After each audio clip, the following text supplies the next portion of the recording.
This week in IT, Windows Server 2025 is finally here, but should you upgrade from older versions? Stay tuned to find out more.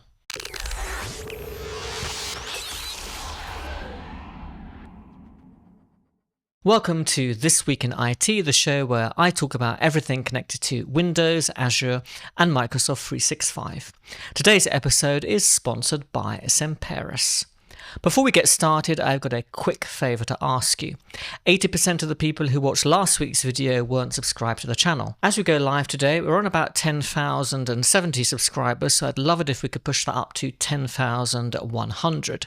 So if you'd like to see these kind of weekly news roundups from Petri.com, please subscribe to the channel and don't forget to hit the bell notification to make sure that you don't miss out on the latest uploads. Wow, so there really are a lot of changes in Windows Server 2025, so many that I'm going to have to look at my notes while recording this video, so I do apologize if I keep looking away because there's just so much to memorize, so much to discuss in today's video that it's a very long list, and that might come as a surprise to some people because Windows Server, does anybody use Windows Server these days? And of course the answer is they do indeed, because it's still widely installed across organizations, especially large corporations that still require a lot of on-premises server compute.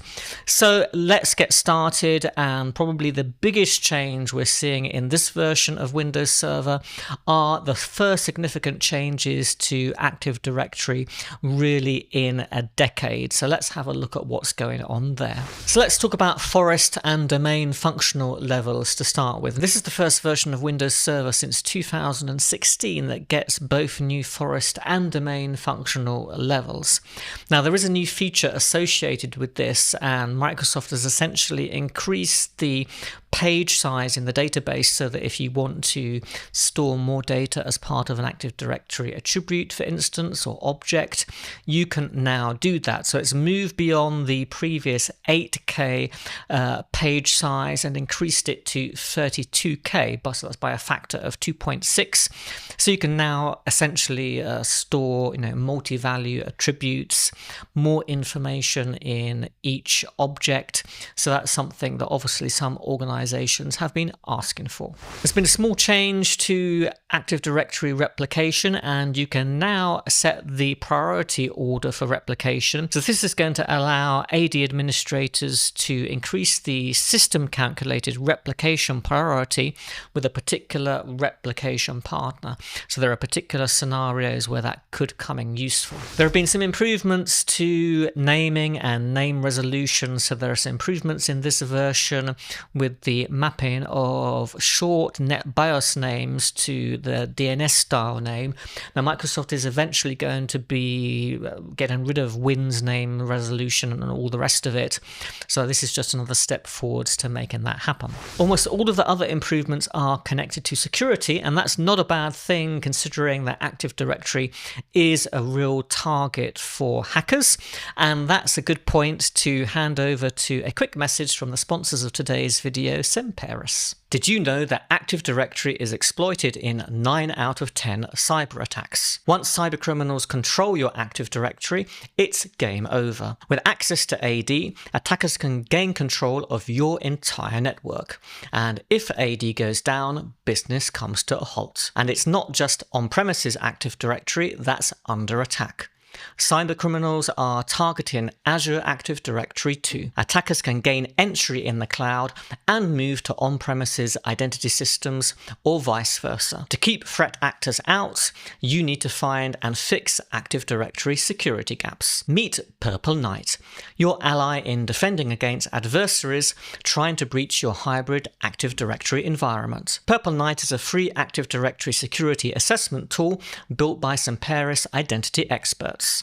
With Purple Knight, you can spot Active Directory vulnerabilities before attackers do. Purple Knight scans your hybrid environment for hundreds of indicators of exposure or compromise in both on-premises Active Directory and Azure AD. Purple Knight gives you an overall security score and prioritized remediation guidance for fixing AD security vulnerabilities.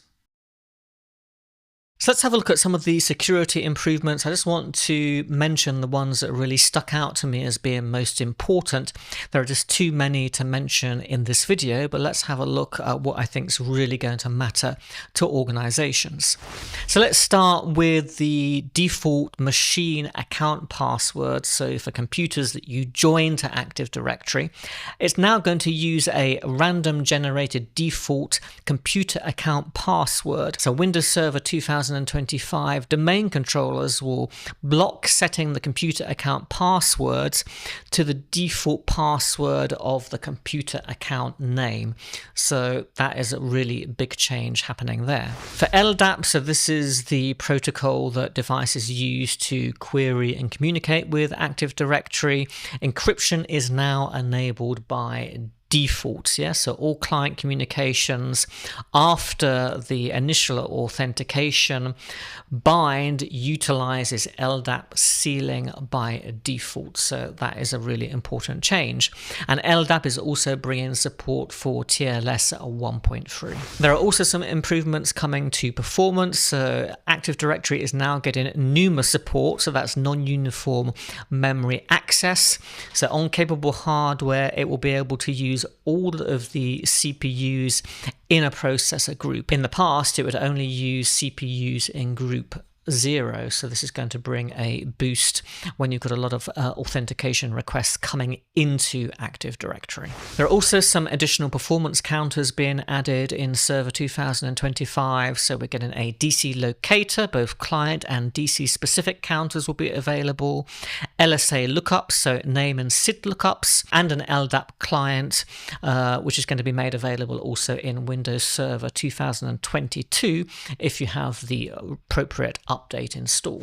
One extra thing I wanted to mention about security before I move on from Active Directory is if your account is a member of the protected users group, you'll only be able to now use Kerberos for authentication. The legacy SAM RPC interface will be disabled for all of those users. So what about general improvements coming to Server 2025? There are a lot of them, okay, so let's get started. I think the most important is that in-place upgrades are being supported right back to Windows Server 2012 R2. That's a big thing. And although I don't think Microsoft is officially saying in the documentation, this kind of in-place upgrade isn't just, you just install the new operating system on top of the old one. From a technical point of view, this is like the Windows 11 in-place upgrade system that will essentially install the operating system from fresh and kind of migrate all of that data that's necessary for it to work back onto a fresh copy of the operating system, potentially making in-place upgrades much more reliable. So this is something that I suggest you definitely test out in a lab to see how successful this is for you, because we all know that installing the operating system from fresh and migrating over from an old server is also prone to all sorts of problems and issues as well. While it might be technically the cleanest and purest way to do something, to not experience problems some way down the line, it's also a huge issue in terms of making all of that happen. This version of Windows Server has Azure Arc set up built into it, so you won't have to download that agent. You'll just be able to kind of I think it's going to be on the taskbar somewhere, launch the installer so you can quickly get this thing managed by Azure Arc if that's what you want to do. Dev Drive, which is a feature from Windows 11, is now included as part of Server 2025. So this is a special disk volume which essentially enhances performance for all those small read and write operations that developers need to do when they're working with containers and things like that. And this is all enabled on the ReRFS system with, I think, block cloning support built into this. That's another improvement over the original release of Dev Drive in Windows 11. Credential Guard is now enabled by default if your hardware supports it, so another big security boost there. The Dtrace tool, which is designed for debugging performance tools in real time, is now built into Server 2025 by default, as are Windows Terminal and WinGet, obviously features from Windows 11. The OpenSSH server-side component is also installed by default in this version of Server. If you're dealing with Windows failover clustering a lot, this version has a new feature called Network ATC, which essentially helps you to automate really the configuration of networking for your clusters by describing what you want in natural language, essentially, and having it set up a configuration for you. No idea how that works exactly, but it does sound good if it does what it says on the tin. There are also some performance optimizations here for SSDs that use NVMe technology, so do check that out for storage. There's also a new feature called VBS keys, which allows developers to secure cryptographic keys using virtualization-based security. So these VBS enclaves, which of course have existed in Windows for quite some time now. LAPS is now part of Windows Server, and they've also introduced a few new features to this version of LAPS. So this is the local administrator password solution, which is essentially for making, randomizing the local passwords across all of your member devices. So we've got a few new features. One of them is the ability to recognize system image rollbacks, because then of course the local password may not match what's stored in Active Directory. Now the tool can detect that. We've got an enhanced log for Storage Replica. Storage Replica is essentially a general purpose login service for replicating input and output to the secondary volume of any replication group. We've got lots and lots of updates to server message block security and auditing if you're using Windows Server as a file server. And we've also got Windows Container Portability in this version. So if you've containerized your legacy Windows applications, you'll now be able to easily move them from one server to another. There are a couple of features coming to Hyper-V. So Generation 2 VMs are now the default whenever you create a new virtual machine. About time, I'd say. And there's a new feature called Hypervisor Enforced Paging Translation. So this is a security enhancement that's designed to protect critical system data from what it calls where attacks, where the attacker writes an arbitrary value to an arbitrary location. So it's like a kind of a buffer overflow attack essentially.